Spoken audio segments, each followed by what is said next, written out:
J'ai fait le lycée technique Boycon. J'ai été recruté ici en tant qu'ouvrier mécanicien. J'ai participé activement à l'installation des machines et à la fin, j'ai été promu en tant que technicien de maintenance et chef d'équipe.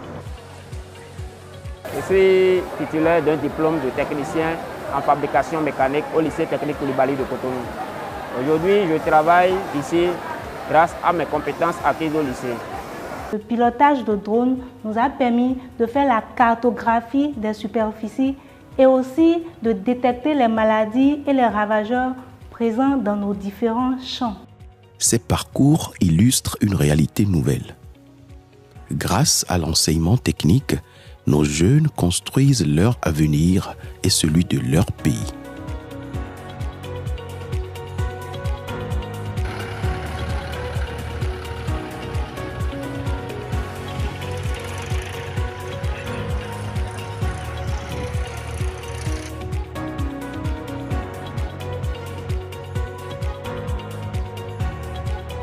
En 2016, le secteur était dans un état préoccupant. Une faible visibilité, une marginalisation des politiques éducatives, des programmes inadaptés et des infrastructures vétustes.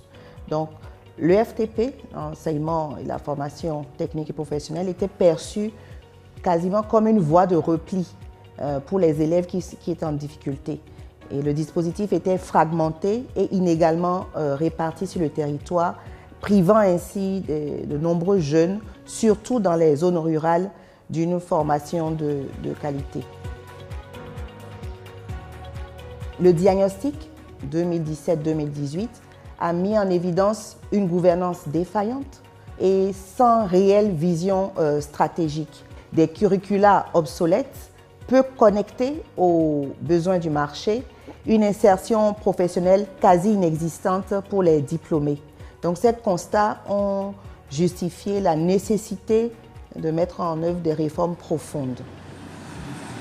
Le gouvernement a souhaité qu'on lance des études de faisabilité dans les 5 secteurs économiques prioritaires que sont l'agriculture, le numérique, le tourisme, hôtellerie, restauration, le cadre de vie, infrastructure et transport, l'artisanat et l'énergie. Donc ces études de faisabilité étaient lancées et avaient pour objectif d'identifier le besoin d'emploi à l'horizon 2030, par conséquent les besoins de formation. C'est ça qui nous a permis de travailler pour savoir quel type d'établissement nous allons mettre en place et combien d'établissements nous allons mettre en place pour effectivement inverser la tendance pour que notre économie puisse disposer des ressources humaines de qualité. Conscient que la jeunesse est la plus grande richesse nationale, le gouvernement du Bénin mise résolument sur le savoir-faire des jeunes. D'importants investissements ont été consentis. Construction et réhabilitation de lycées techniques modernes, équipement en matériel de pointe, refonte des curricula pour mieux répondre aux besoins réels du marché de l'emploi. Le PAG 1, donc la première phase, a posé les bases d'un changement structurel, c'est-à-dire l'adoption de la stratégie nationale de l'EFTP en 2019, la création de l'Agence de développement de l'enseignement technique, donc l'ADET, comme cadre institutionnel, la refonte donc des curricula et l'introduction de l'alternance, la mobilisation aussi des financements, surtout les financements extérieurs, et maintenant la mise en place d'une gouvernance orientée performance. La réforme, c'est 3 éléments réunis. Il y a le bâtiment qui va habiter avec les équipements, il y a les enseignants qui vont être forts, qui vont animer la formation, et il y a les programmes de formation qui vont dire. Il fallait changer effectivement l'approche entre l'école et l'entreprise, puisque désormais, c'est pour l'entreprise que nous formons. Donc, plus de proximité entre l'entreprise, donc le milieu professionnel et le milieu éducatif. Ce rapprochement doit pouvoir induire le changement de programme de formation pour que le contenu de formation soit en adéquation avec ce que veut désormais le marché du travail.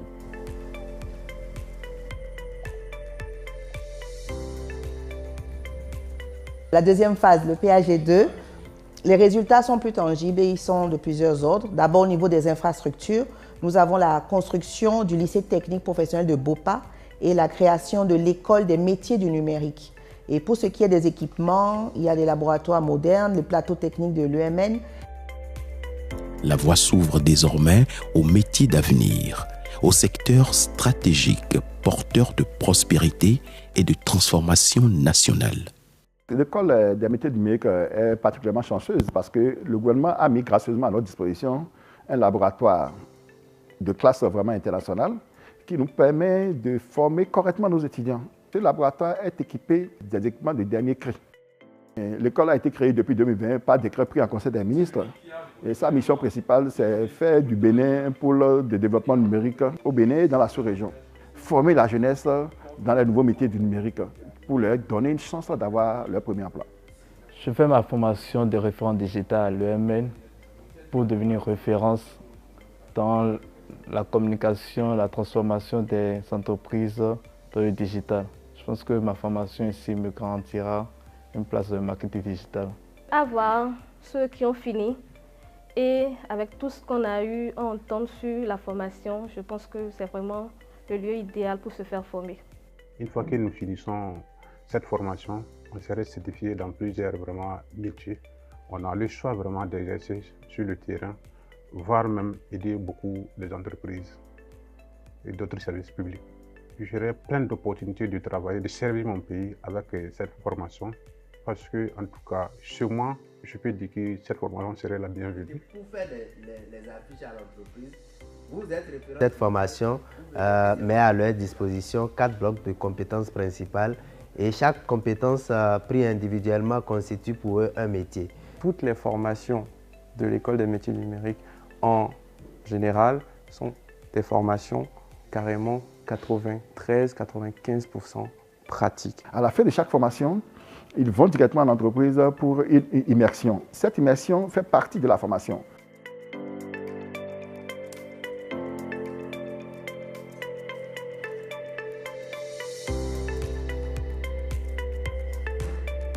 Ce qui a bougé, c'est que nous avons fondamentalement organisé en 2024 ce qu'on peut appeler le symposium du secteur privé sur les rôles et responsabilités que le gouvernement entend leur assigner dans la conduite de sa réforme.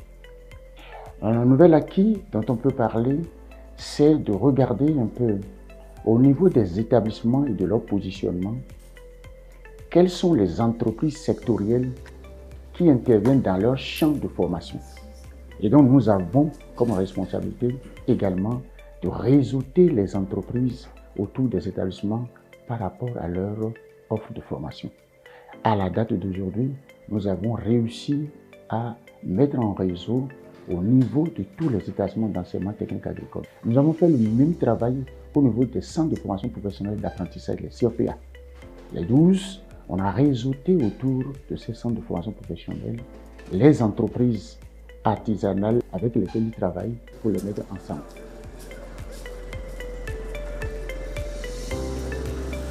Les enseignants sont au cœur de cette révolution silencieuse mais profonde. Sur le plan des ressources humaines, je peux évoquer le recrutement de 662 aspirants enseignants, la formation de 70 inspecteurs et de 273 conseillers pédagogiques, le renforcement de capacités de 150 gestionnaires d'établissements. Le gouvernement a donné les orientations afin que 60 élèves professeurs certifiés soient recrutés et 24 ont été mis en formation en France. Et ces 24-là sont arrivés depuis le mois de juillet dernier et sont actuellement sur le territoire national. En France, nous avons reçu la compétence d'être formateur des formateurs. Je peux intervenir en maintenance des véhicules de transport routier. Je peux intervenir en maintenance des engins de travaux publics. Pour les 670 qui ont été recrutés en 2022 dans le domaine de l'agriculture, ils ont été formés à l'Université nationale d'agriculture de Kétou avec l'appui de l'expertise de l'Université de KwaZulu-Natal. L'objectif est clair. Offrir aux jeunes béninois des formations pratiques adapté aux exigences de l'économie contemporaine et capable de stimuler l'innovation sur toute l'étendue du territoire. Nous avons acquis des pratiques que nous n'aurions jamais espérées et que nous comptons vraiment mettre à contribution des jeunes apprenants des lycées techniques agricoles. Nous avons au total 12 métiers. Chacun de nous est spécialisé de façon pointue dans telle activité. Ce n'est plus pas comme le passé. Aujourd'hui, quand chacun de nous sommes aguerris, habilités à développer des compétences réelles, visibles sur le terrain dans ce métier-là. La phase technique nous a permis d'avoir des compétences en agriculture de précision.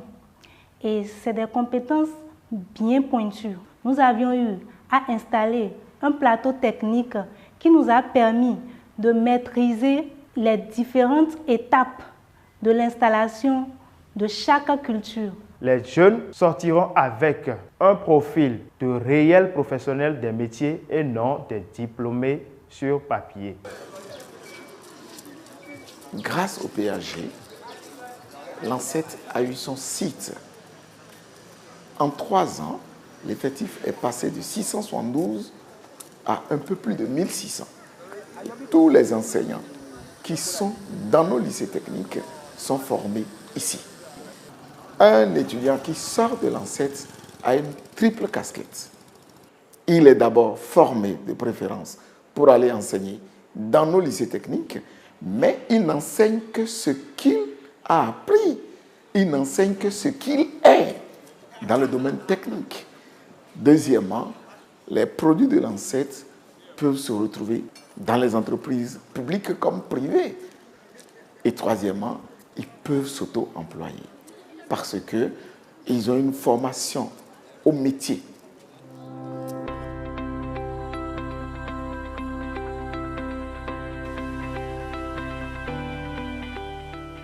Tout est beau aujourd'hui, mais si nous remontons à 4 ans en arrière, nous travaillons vraiment avec les moyens du bord. Nous n'avions ni labo, ni atelier, ni salle informatique. Qui parle de GED dit utilisation d'un certain nombre de matériels, notamment le matériel devant servir à la numérisation. Vous avez ici 2 scanners. L'objectif, c'est que vous soyez en mesure de manipuler n'importe quel matériel. Désormais, dans nos enseignements, après les cours théoriques, nous allons en simulation d'abord. C'est justement ce que font nos apprenants juste derrière nous.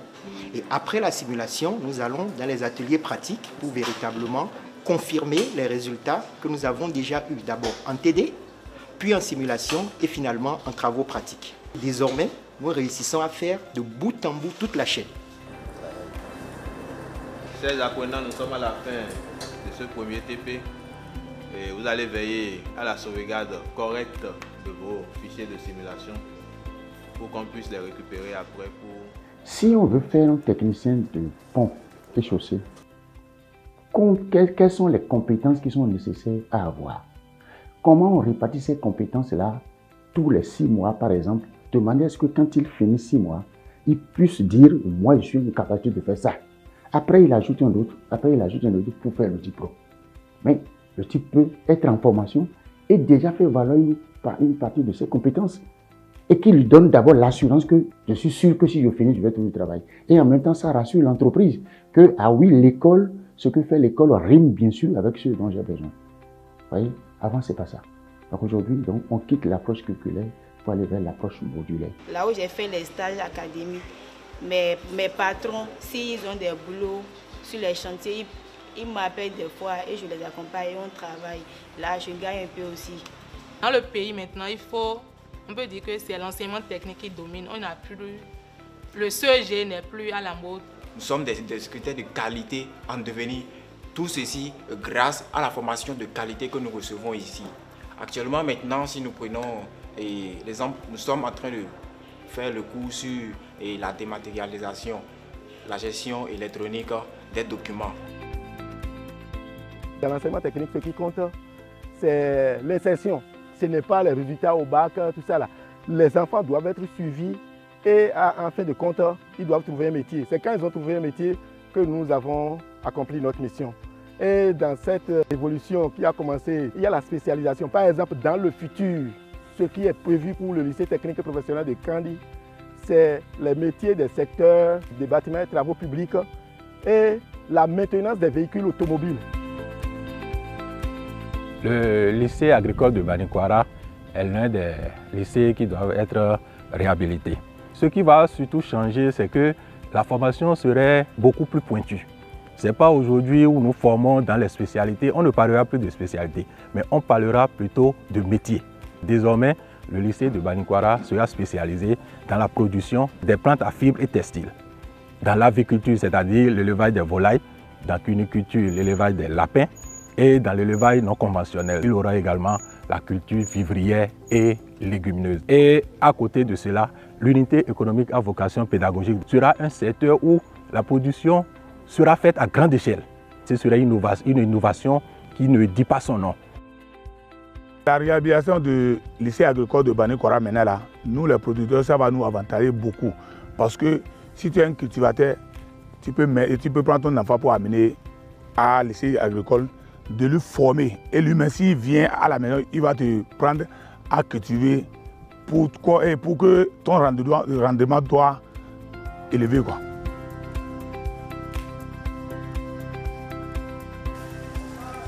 Nous formons les produits pour ces lycées-là. Si nous ne sommes pas en partenariat, dans un tandem intelligent, la formation que nous donnons ici risque d'être en déphasage avec les besoins réels de nos lycées.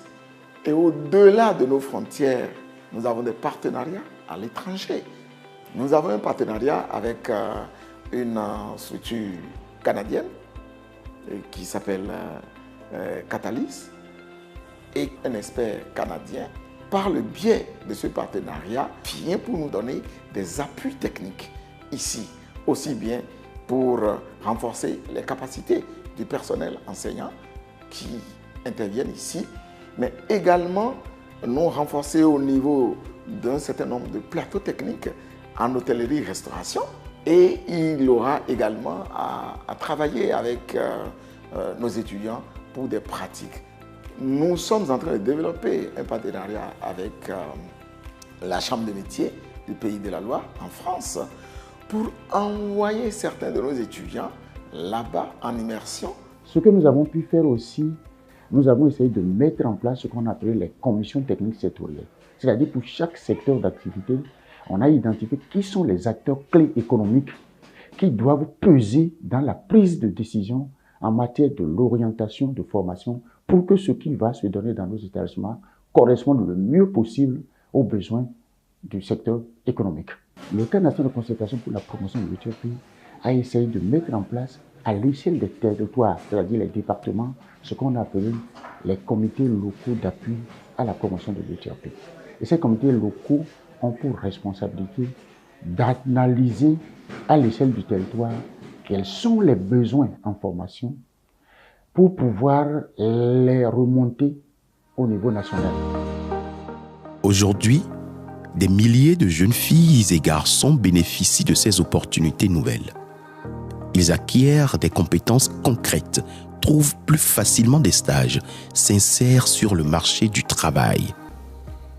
Beaucoup deviennent entrepreneurs, contribuant à bâtir un Bénin moderne et compétitif. Les résultats sont encourageants.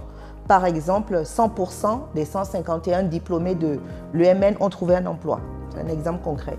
La G10 est devenue en quelque sorte aussi un débouché, ou en tout cas en train de devenir un débouché majeur pour les jeunes techniciens dans des métiers tels que l'électricité industrielle, la mécanique, l'agroalimentaire ou encore les BTP.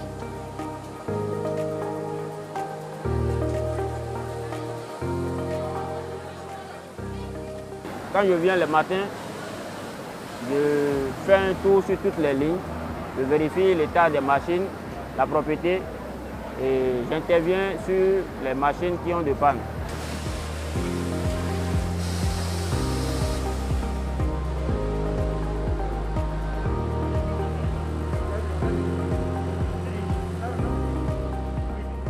Je suis électrotechnicien. Je travaille à l'AG de Diaza, précisément à Bénin Textile, en tant que technicien de maintenance. Et sans mentir, je suis très fier de ce que je fais parce que je ne m'attendais pas à ça.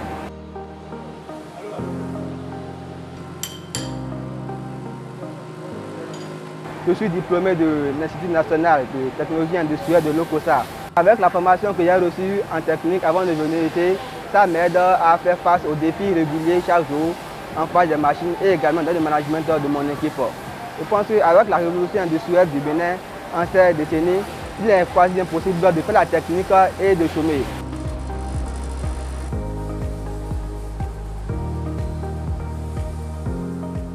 Le lien entre formation et emploi est renforcé. Les entreprises deviennent partenaires des écoles, offrant stages et opportunités professionnelles. C'est toute l'économie nationale qui bénéficie de cette dynamique nouvelle. Des entreprises trouvent désormais une main-d'œuvre qualifiée, des start-up voient le jour et l'innovation locale se développe. Ce sont des domaines dont notre pays a besoin pour se construire. Donc, c'est des domaines où il ne manquera pas d'emplois. Donc, on réglera en même temps la question du chômage et on valorisera le capital humain par cette stratégie.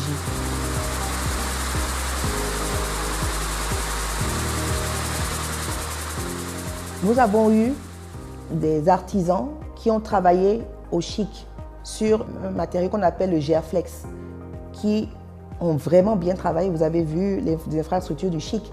Dès qu'ils ont fini, ils ont été recrutés au Maroc. Ils sont actuellement sur un chantier d'un grand hôpital au Maroc pour dire qu'en fait, l'opportunité de l'emploi, ce n'est même pas exclusivement réservé au Bénin.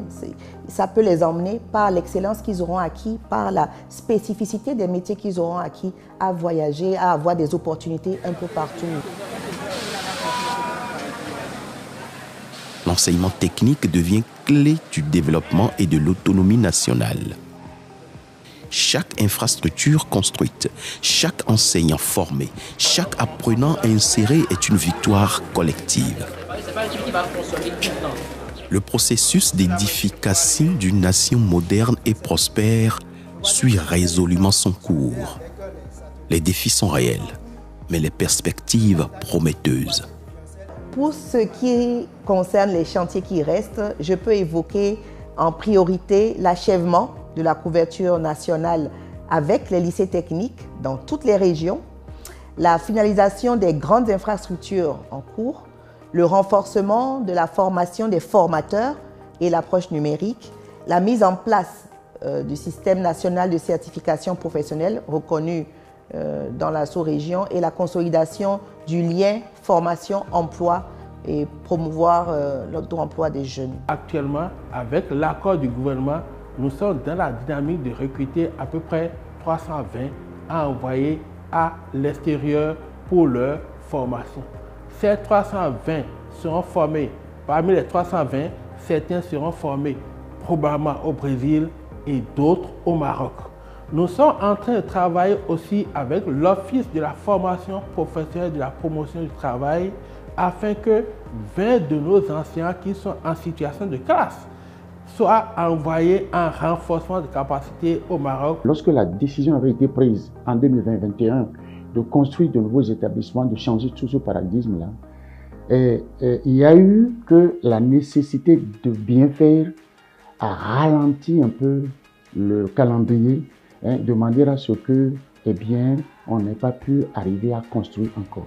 On n'a pas travaillé sur du factuel, ça c'est encore du coup, mais sur le soft, il y a plein de choses qui ont été faites, c'est-à-dire tout ce qui concerne un peu les trucs qu'on ne voit pas. L'amélioration de l'employabilité de ceux qui vont être formés désormais dans ces établissements-là. Beaucoup de choses sont en train d'être faits dans ce sens-là. Les programmes sont révisés, les professeurs sont en train d'être formés, et puis ensuite on est en train de tisser ce partenariat entre l'école et l'entreprise. Des tests d'application sont pris, des tests d'application de la loi cadre. Et cette loi cadre a forcément des implications en termes de prise de décret, en termes de prise d'arrêté. Il y a un décret qui est pris pour le statut des établissements. Et il y a un autre décret qui est pris pour affiner le financement un peu de nos établissements. Et donc voilà autant de textes qui sont pris et qui donnent la garantie qu'on est en train d'aller vers un chemin de non-retour. C'est un gouvernement responsable. les financements étant mobilisés, les partenaires étant disposés à nous accompagner, et le budget national aussi a beaucoup contribué à ces éléments parce que je voudrais préciser que tout ce qui est étude a été financé par le budget national, c'est qu'il n'y aura pas d'éléphant blanc. Je voudrais demander seulement aux populations béninoises d'être un peu patients. Ces lycées vont sortir des terres, seront bien équipés, auront les enseignants, les formateurs qu'il faut pour assurer les formations de qualité de nos enfants, de nos jeunes frères, de nos parents. Aux jeunes, je voudrais dire que ces réformes sont une chance réelle pour leur avenir, pour le débouché d'emploi. Et aux jeunes filles en particulier, je voudrais dire d'oser aller vers les métiers scientifiques, donc de s'intéresser également avec beaucoup d'applications et d'assiduité aux matières scientifiques, tout ce qui est technique, parce que c'était des domaines autrefois réservés uniquement aux garçons, aux hommes. Et elles y ont également toute leur place et tout leur avenir. Nous sommes assez satisfaits et nous remercions chaleureusement tout le dispositif mis en place dans le cadre du PAG. Le gouvernement béninois est résolument engagé à poursuivre la réforme de l'enseignement technique et professionnel. Et chaque jour, nous travaillons à moderniser les infrastructures, à diversifier les filières, à renforcer la formation des enseignants, à rapprocher l'école du monde productif. Le chemin est tracé, les bases solides sont déjà posées et vous pouvez avoir confiance. L'avenir de l'ERTP sera encore plus prometteur. Former, bâtir, transmettre. La jeunesse est en marche et c'est tout un pays qui avance. Avec détermination, le Bénin prépare aujourd'hui les bâtisseurs de demain.